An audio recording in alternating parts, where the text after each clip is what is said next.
स्वागत है दोस्तों आपके अपने यूट्यूब चैनल स्टूडेंट्स एकेडमी में। आज हम पढ़ने जा रहे हैं क्लास 9th की एक्सरसाइज 1.5।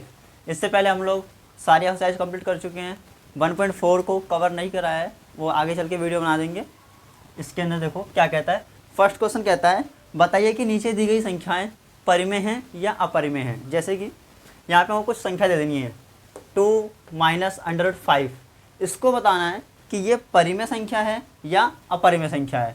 देखो पहले ही मैंने इंट्रोडक्शन की अपने प्रीवियस वीडियो में बता रखा है कि जो भी संख्याएं अंडर रूट के अंदर होती हैं और वो अभाज्य संख्या होती हैं, मतलब प्राइम नंबर होता है, तो वो संख्या अपने आप क्या बन जाती हैं, अपरिमेय संख्याएं बन जाती हैं। अगर मैं 2 - √5 को सोल्व करूं, 2 - √5 सोल्व हो सकता है? नहीं हो सकता है, क्योंकि 2 में से 5 जाएगा नहीं। अगर 5 जाएगा भी तो -3 बचता है, लेकिन ये नॉर्मल 5 नहीं है, ये क्या है, √5। तो ना ही तो ये प्लस होगा ना ही तो माइनस होगा, इसलिए ये संख्या अपरिमेय संख्या कहलाएगी। अपरिमेय संख्या। इसको देखो ब्रैकेट में 3 + √23 ब्रैकेट क्लोज माइनस √23। यहाँ पर भी अंडर रूट में 23 है, यहाँ पर भी अंडर रूट में 23 है। तो इसके अंदर भी सेम प्रोसेस लगा, जैसे कि ऊपर संख्या थी हमारी अंडर रूट के अंदर और अभाज्य संख्या, ये भी तो अंडर रूट के अंदर है और अभाज्य संख्या है।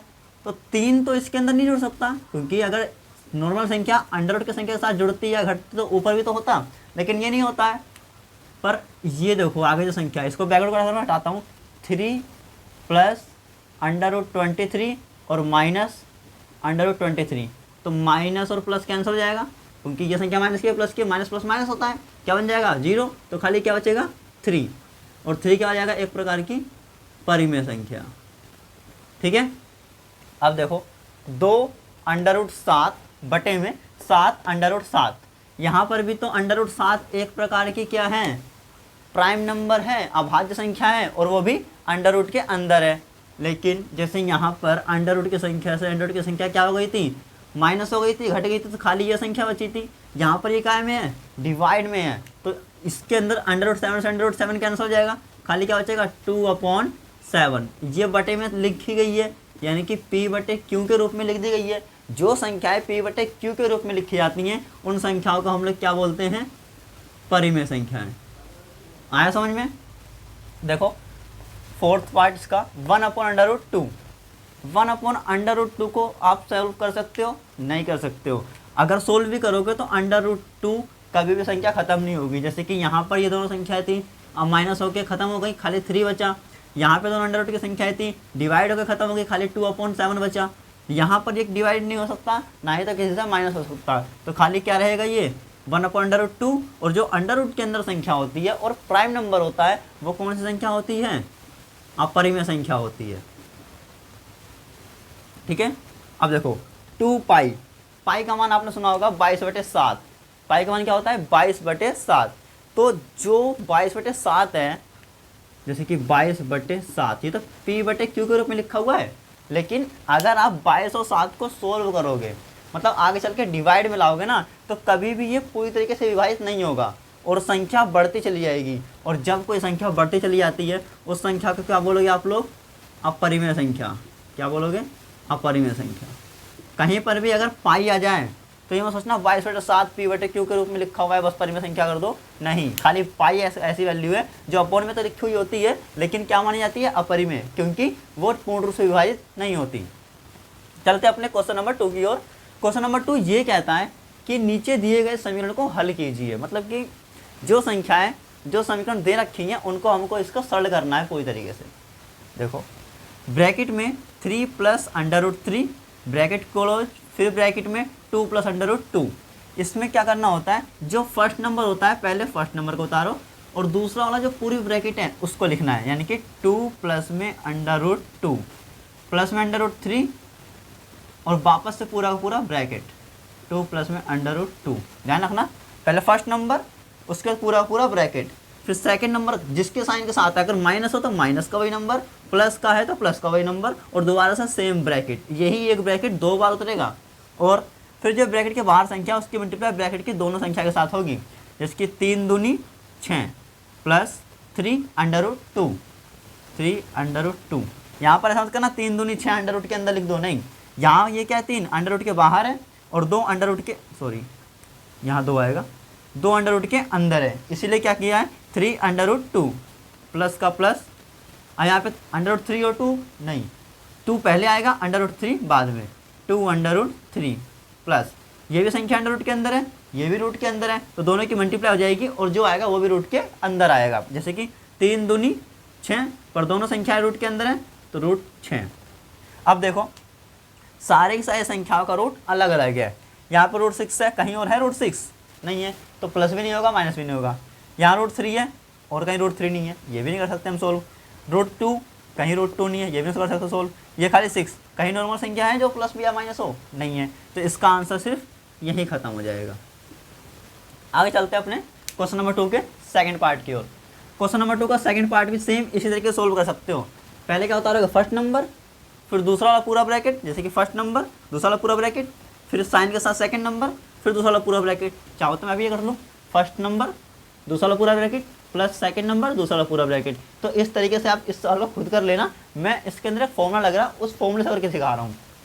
यहाँ पे आपको दिख रहा होगा a plus B a minus b, सुना है फॉर्मूला, a प्लस बी और a माइनस बी क्या होता है, a की पावर 2 माइनस b की पावर 2, मतलब कि a का स्क्वायर माइनस b का स्क्वायर। ठीक है, आप लोग को दिख रहा होगा यहाँ पर a कितना है 3 और b क्या है अंडर रूट 3, यहाँ पर भी a 3 b क्या है अंडर रूट 3, मतलब कि बनना है formula a plus b bracket में a minus b is equal to a का स्क्वायर माइनस b का स्क्वायर। तो a क्या लिखा हुआ है यहाँ पर 3 है, तो a का स्क्वायर मतलब कि 3 का स्क्वायर माइनस b का स्क्वायर क्या है अंडर रूट 3, तो मतलब कि अंडर रूट 3 का स्क्वायर।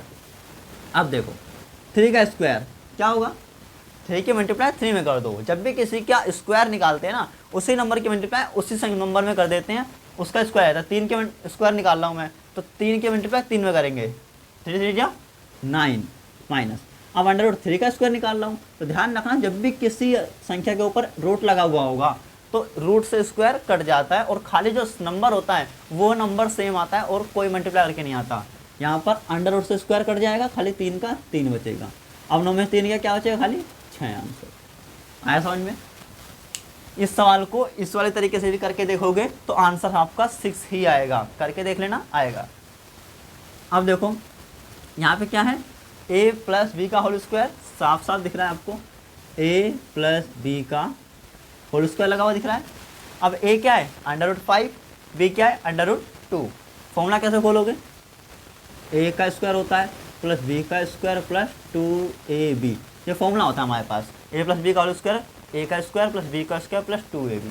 ठीक है, a क्या है रूट का 5, तो रूट 5 का होल स्क्वायर, b क्या है रूट 2 का होल स्क्वायर, 2 का 2 a रूट 5 b रूट 2। ठीक है, अब देखो आगे, स्क्वायर से रूट कट जाता है, खाली क्या बचा 5, स्क्वायर से रूट कट खाली क्या बचेगा 2 प्लस 2 का 2 5 दूनी 10।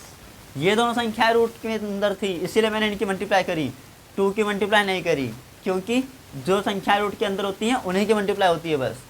अब देखो 5 और 2 7 प्लस 2 रूट 10। ठीक है, यहाँ पर इनको प्लस मत कर दें क्योंकि ये रूट के साथ है, ये रूट के अंदर नहीं है, इसीलिए खाली यही आंसर होगा, कभी प्लस नहीं होगा। ठीक है, अब चलते हैं अपने अगले क्वेश्चन की ओर। यहाँ पर क्या है देखो, सेम जो ये फॉर्मूला लग रहा है वही इसमें भी लग रहा है, पर इसमें क्या है यहाँ माइनस पहले है और यहाँ पर माइनस बाद में है। कोई बात नहीं, बात तो वही है, a minus B A plus b क्या होगा a का स्क्वायर माइनस b का स्क्वायर। ठीक है, a का स्क्वायर माइनस b का स्क्वायर। a कितना हो जाएगा अंडर रूट 5, b कितना हो जाएगा 2। अब तो पता लग गया होगा, a under root 5 b under root 2, a की जगह अंडर रूट 5 का स्क्वायर, b की जगह अंडर रूट 2 का स्क्वायर। अब स्क्वायर से अंडर रूट कैंसिल तो खाली 5, ये भी स्क्वायर से अंडर रूट कैंसिल खाली 2, आंसर क्या आ जाएगा 3। आया समझ में? ये था हमारा क्वेश्चन नंबर 1, क्वेश्चन नंबर 2 पूरा सॉल्यूशन। अब चलते हैं अपने क्वेश्चन नंबर 3 की ओर, देखते हैं क्वेश्चन नंबर 3 क्या कहता है।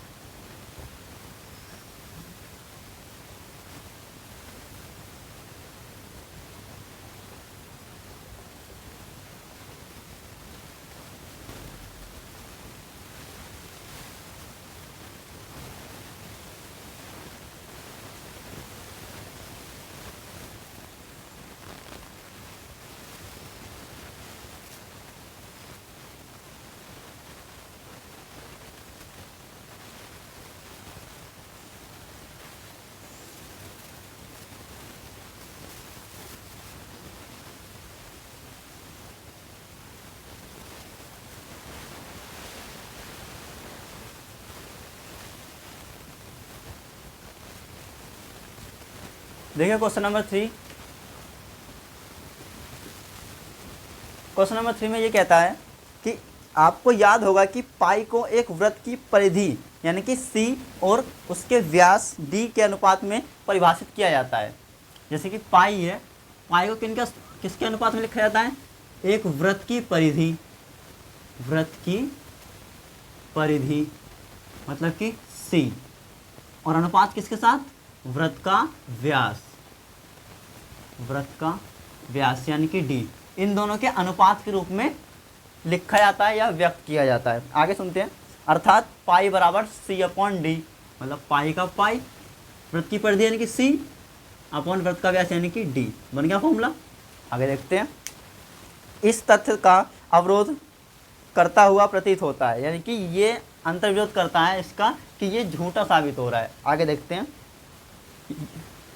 पाई अपरिमेय संख्या है, मतलब कि ये चीज़ ऐसा दिखाता है, ये चीज़ कि हाँ ये पाई क्या है? एक अपरिमेय संख्या है। सी अपॉन डी ये दर्शाता है ये पाई क्या है? एक अपरिमेय संख्या है। इस अंतर्विरोध का निराकरण आप किस प्रकार करेंगे? यानी कि ये सी और डी क्या दिखाता है कि पाई एक प्रकार की क्या है? अपरिमेय संख्या है, और वास्तव में पाई एक अपरिमेय संख्या होती है। बस हमको ये बताना है कि पाई जो अपरिमेय संख्या होती है वो क्यों होती है। तो देखो, वृत्त की परिधि यानी कि सी या तो फिर वृत्त का व्यास यानी कि डी, इन दोनों में से कोई ना कोई हमेशा एक अपरिमेय संख्या होता है, हमेशा। जिसके कारण क्या होता है, जब इनका अनुपात निकाला जाएगा यानी कि डिवाइड किया जाता है, तब पाई की मान भी क्या आता है? हमेशा अपरिमेय संख्या ही आता है। लिखो यहाँ पर हल क्या होगा इसका। वृत्त की परिधि या वृत्त का व्यास डी में से कोई एक अपरिमेय संख्या होता है, जिसके कारण पाई भी एक अपरिमेय संख्या होता हुआ प्रतीत होता है। आया समझ में? मतलब कि वृत्त की परिधि या वृत्त का व्यास दोनों में से कोई एक संख्या हमेशा ही क्या होगी? अपरिमेय संख्या होती है, जिसके कारण क्या होगा कि पाई भी जो है हमारा अपरिमेय संख्या ही होता हुआ प्रतीत होता है, जैसे ही क्वेश्चन के अंदर कह रहा है। ठीक है, अगर मैं आपको बताऊं या सोल्व करके दिखाऊं, देखो वृत्त की परिधि क्या होती है? 2 पाई आर। सुनाइए जी। अब वृत्त की परिधि को मैं किससे डिनोट कर रहा हूँ? सी से डिनोट कर रहा हूँ, तो वृत्त की परिधि को लिखूंगा सी। इसको लिख सकता हूँ पाई गुणा में 2r, है ना। पाई ये रहा 2 और r, मल्टीप्लाई लगाऊं या ना लगाऊं, बात वही है कि मल्टीप्लाई ही हो रही है सबकी। आगे c is equal to pi 2r को क्या बोलते हैं? d। मतलब कि हमको पता है कि जो d होता है वो 2r होता है, और जो r होता है d अपॉन 2 होता है। मतलब कि जो व्यास होता है ना वृत्त का, व्यास त्रिज्या का 2 गुना होता है, और जो त्रिज्या होती है वो व्यास की आधी होती है। तो क्या है? 2 गुना त्रिज्या है, मतलब कि ये क्या हो जाएगा? d, और c, d कहाँ जाएगा? नीचे, बराबर क्या हो जाएगा? खाली पाई। तो बन गया ना, पाई बराबर c अपॉन डी। यही फॉर्मूला हमको क्या करना था? सिद्ध करना था। यह है क्वेश्चन नंबर 3 का सॉल्यूशन। अब चलते हैं अपने क्वेश्चन नंबर 4 की ओर।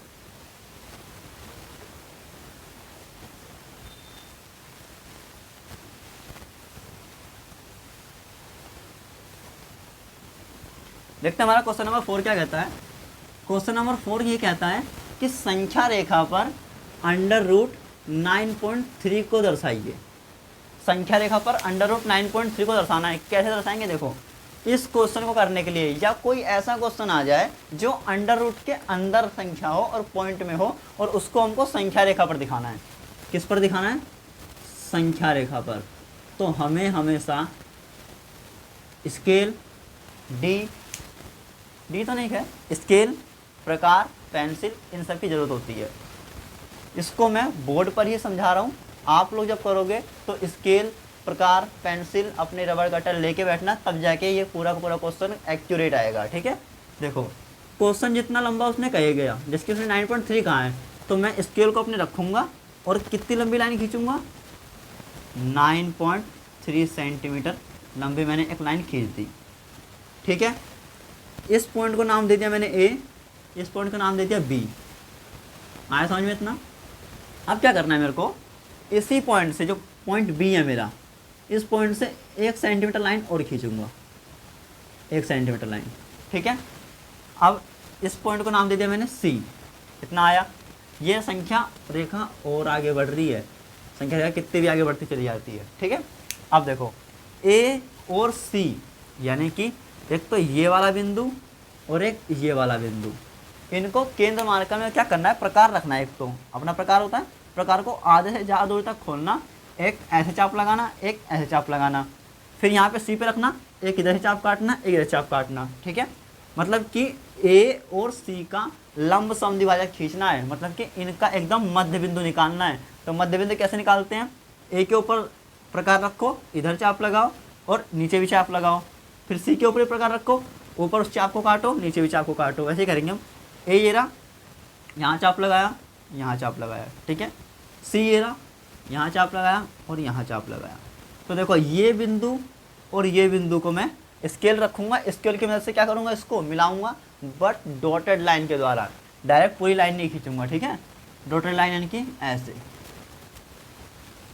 ठीक है, तो ये जो बीचों बीच में आएगा ना बिंदु, ये क्या होगा, ए और सी का एकदम मध्य बिंदु होगा, और यहाँ पर हमेशा 90 डिग्री कोण बनाती है, इसी को बोलते हैं हम लोग लंब समद्विभाजक। ठीक है, अब प्रकार को बीचों बीच रखना है और सी तक खोलना है, पूरा पूरा सी तक खोलना है, और ए से ऐसे, यानी कि यहाँ से मोड़ोगे ना, ये क्या बन जाएगा, डी बन जाएगा। डी तक क्या बन जाएगा, पूरा पूरा अर्धवृत्त बन जाएगा। इतना है समझ में? अब जब ये आ जाएगा तो जो बी है, यहाँ पर भी स्केल रखना है और यहाँ से पूरी पूरी लाइन अपनी सीधी खींचनी है, एकदम सीधी 90 डिग्री कोण बनाती हुई। ठीक है, तो जितनी लंबी ये लाइन आएगी ना, वो कितनी लंबी होगी, अंडर रूट में 9.3 लंबी। ठीक है, आगे समझ में?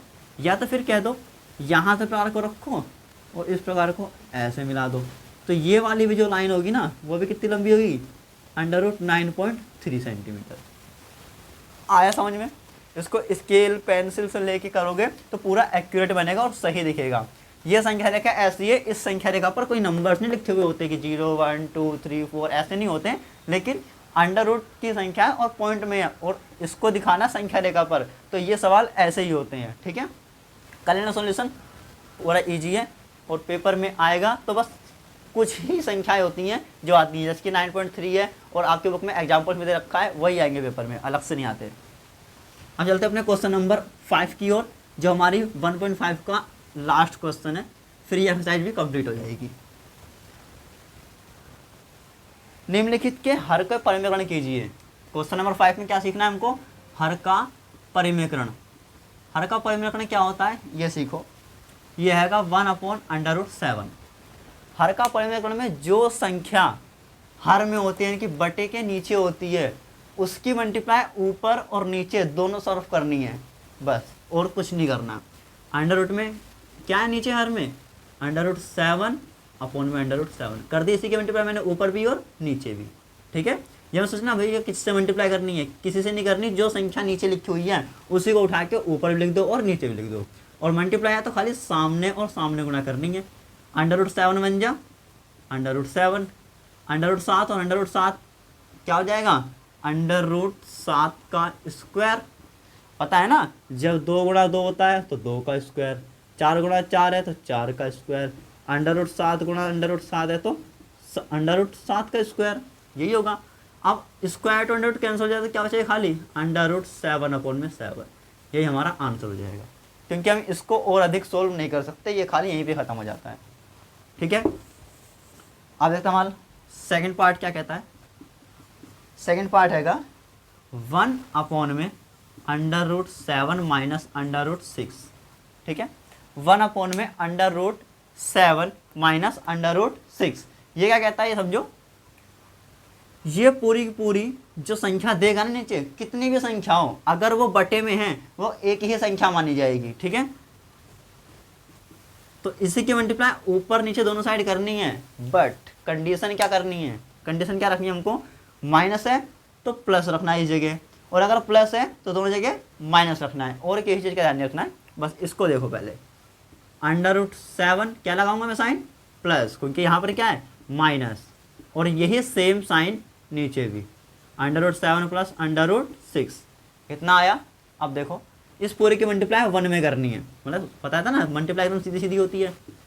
√7 प्लस √6, ऊपर वाली संख्या सेम रहेगी, नीचे वाली क्या है √7 माइनस √6, और √7 प्लस √6, जो ऊपर वाली संख्या है वो हमेशा सेम रहेगी, √7 प्लस √6। यहाँ देखो क्या फॉर्मूला लग रहा है, अभी हमने प्रीवियस क्वेश्चन में ये सॉल्व किया है, a minus B A plus b, मतलब कि दो बार, मतलब कि ये फॉर्मूला लग रहा है दोबारा से इसके अंदर, a minus B A plus B, A का स्क्वायर माइनस बी का स्क्वायर, a क्या है इसके अंदर √7 का स्क्वायर, माइनस बी क्या है √6 का स्क्वायर आया। वापस ऊपर संख्या क्या हो जाएगी सेम, √7 प्लस √6 अपॉन में, इससे कैंसिल तो खाली 7, इससे कैंसिल तो खाली 6। अब इसको हटा के क्या आएगा 1, और अपॉन में 1 को हम लोग लिखते नहीं हैं, तो खाली आंसर ये हो जाएगा। आया समझ में, थोड़ा सा लेंथ है सवाल पर इजी है, करना कुछ नहीं है, बस जो हर में संख्या है उसी की मल्टीप्लाई ऊपर नीचे दोनों साइड करनी है, माइनस है तो प्लस और प्लस है तो दोनों तरफ माइनस, और नीचे की साइड यहाँ पे आने के बाद क्या लगेगा, फॉर्मूले का ध्यान रखना है। इस जगह क्या लगता है, ये फॉर्मूला लगता है a plus b a minus b is equal to a की 2 माइनस b की 2, ये फॉर्मूला लगता है तब जाके नीचे सोल्व होता है, ठीक है। अब देखते हैं क्वेश्चन नंबर 5 का ही थर्ड पार्ट। थर्ड पार्ट में क्या है, 1 अपॉन में √5 प्लस √2, ठीक है। इस बार ये संख्या दे दी तो इसी की मल्टीप्लाई ऊपर और नीचे दोनों तरफ करेंगे, बट यहाँ पर माइनस था तो हमने प्लस लिखा था, अब प्लस है तो क्या लिखूंगा माइनस लिखूंगा, इस चीज़ का विशेष ध्यान रखना है।